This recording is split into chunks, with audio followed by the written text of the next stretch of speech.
Doctor रफ़ीक साहब ने मुझे एक इदारे पे भेजा था पढ़ाने के लिए।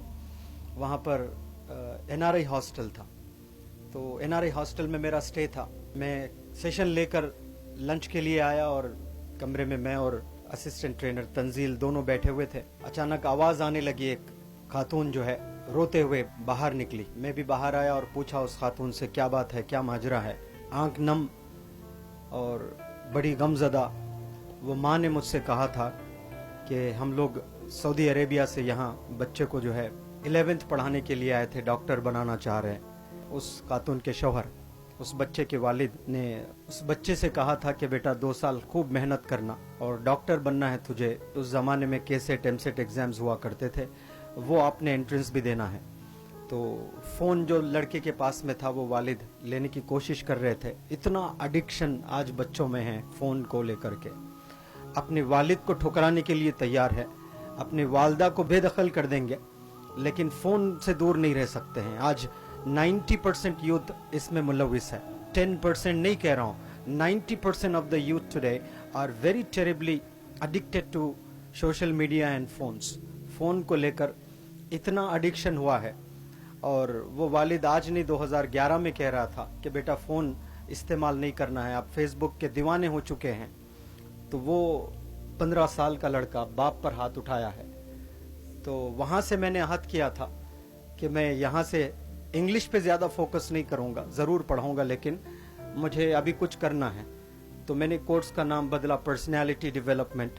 इस पर ज़्यादा मैंने मेहनत करने लगी, क्योंकि हमें इंसान बनना है। अगर कोई डॉक्टर भी बन जावे, कोई ज़बरदस्त अंग्रेज़ी बोल रहा है कि उससे अच्छी अंग्रेज़ी हिंदुस्तान में कोई बोल ही नहीं रहा है, और उसका बाप बीमार है और वो बीमारी में परेशान है, मौत बिल्कुल करीब है, और वो बेटे के पास वक्त नहीं है और जाएं और अपने बाप के पास बैठें 2 मिनट गुजारें, तो फिर वो अंग्रेज़ी का कोई फ़ायदा नहीं है, वो डॉक्टर बनने का कोई फ़ायदा नहीं है, वो साइंटिस्ट बनने का कोई फ़ायदा नहीं है। रोज़े क़यामत में अल्लाह सुब्हानहू व तआला आपसे ये पूछकर सज़ा नहीं देंगे कि तू साइंटिस्ट क्यों नहीं बना, तू डॉक्टर क्यों नहीं बना, तू अंग्रेज़ी पर क्यों काम नहीं किया। लेकिन कुछ भी ना करें और अपने वालिदैन से बहुत अच्छा से सलूक करें और किसी को तकलीफ ना दें। एक वेश्या जा रही थी, कुत्ते को जो है तड़पते हुए वेश्या की नज़र उस कुत्ते पर पड़ी, तो उसने पानी पिलाने के लिए मग वगैरह कुछ होना चाहिए, नहीं था, तो अपना ड्रेस वगैरह कुछ कपड़ों का इंतज़ाम करके वो वेल जिसे बोली कहते हैं उसमें डुबोकर पानी निकाल कर वो कपड़े को निचोड़ कर वो कुत्ते के जुबान पर पानी के कुछ खतरे डाली, तो अर्श हिल गया और अल्लाह ने जन्नत का फैसला किया है। न वो साइंटिस्ट थी, न वो डॉक्टर थी, वो प्रोस्टिट्यूट थी। प्रोस्टिट्यूट्स को भी अल्लाह जन्नत के फैसले कर देता है, क्योंकि वो रहीम है, वो रहमान है, वो करीम है। तो हमें पहले इंसान बनना है, और वही पर्सनैलिटी डेवलपमेंट वर्कशॉप के ज़रिए से मेरी कोशिश है कि बच्चे जो है बदलें, ज़रूर अंग्रेज़ी सीखें, ज़रूर कंप्यूटर्स के स्किल्स सीखें, डॉक्टर्स बने, साइंटिस्ट बने, लेकिन पहले इंसान बने और इंसानों को रिस्पेक्ट करें, तमाम रीजन्स के लोगों को रिस्पेक्ट करें और तमाम रिलीजन्स के लोगों को रिस्पेक्ट करें। मेरे वालिद रजिस्टर्ड फार्मासिस्ट थे, गवर्नमेंट फार्मासिस्ट, हॉस्पिटल में जॉब किया करते थे, गवर्नमेंट हॉस्पिटल में। जब दिवाली और दशहरा ईद होती थी विवेक साहब, तो 4-4 दिन तक घर नहीं आते थे, और इनको इतना जज्बा था जॉब करने का। और जितने भी 8 फार्मासिस्ट थे हॉस्पिटल में, तो वो 8 फार्मासिस्ट में ये एक ही मुसलमान थे और 7 जो है नॉन मुस्लिम थे, और वो तमाम नॉन मुस्लिम सबको छुट्टी देते थे 4 दिन की। कहते थे कि मैं पूरे 24 आवर्स जॉब करूंगा, आप लोग आराम से ईद मना कर आना। तो 3-4 दिन तक घर का चेहरा नहीं देखते थे। अम्मी टिफ़िन बॉक्स मुझे देती थी तो साइकिल पर जाकर मैं वालिद साहब को देता, हॉस्पिटल के वॉशरूम में ही नहाते। लेकिन वो चाहते थे कि मेरे जो कलीग्स हैं, मेरे जो साथियां हैं, वो फेस्टिवल अच्छा एंजॉय करें। ये कोऑपरेशन होना चाहिए हिंदुस्तान में। ये जब होता है तो इंशाल्लाह ये कंट्री जो है चाइना को भी पीछे कर देगा, हिंदुस्तान अमेरिका को भी पीछे कर देगा।